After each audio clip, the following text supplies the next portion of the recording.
La peur ne me dirige pas, et la naïveté non plus. La collaboration doit être basée sur le respect et la confiance. Battue lors de la primaire de la droite pour la présidence de Saint-Quentin en Yvelines, Joséphine Coleman-Berger, maire de Plaisir, n'a pas mâché ses mots avant que ne soit ouvert le scrutin. Un discours qui laissait planer le doute d'une candidature de dernière minute, mais qui finalement se voulait surtout une mise en garde. Dialogue et apaisement devront être les maîtres mots de cette nouvelle gouvernance.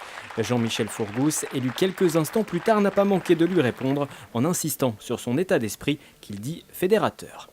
J'ai voulu prendre la parole pour réaffirmer mon engagement, puisque vous savez, je m'occupe du projet de territoire et ce projet de territoire est justement un socle fédérateur. Donc c'était pour rappeler que c'était important que nous allions dans ce sens.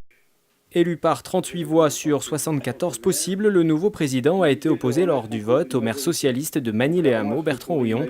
Ce dernier en a profité pour prôner le rassemblement.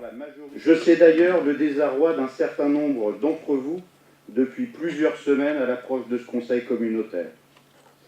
Car ce besoin de coopération est réel et partagé au-delà d'une minorité ou d'une majorité. Parmi les vice-présidences, 4 ont été réservées pour les communes dites minoritaires, communes qui annonceront dans les prochains jours si elles acceptent ou non cette main tendue. Quant aux priorités de son mandat, Jean-Michel Fourgousse souhaite miser sur les atouts du territoire. On est aujourd'hui quand même une des plateformes entrepreneuriales un peu modèle en France. Donc il s'agit de la conforter, aussi bien pour les jeunes chefs d'entreprise que les entreprises déjà installées, que pour les grands groupes qui sont présents.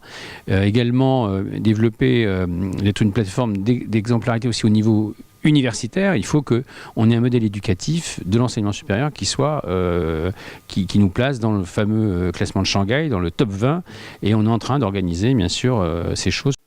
Reste que pour le moment, l'heure est aussi à la mobilisation entre menaces sur l'avenir de la ligne 18 et diminution des dotations financières de l'État.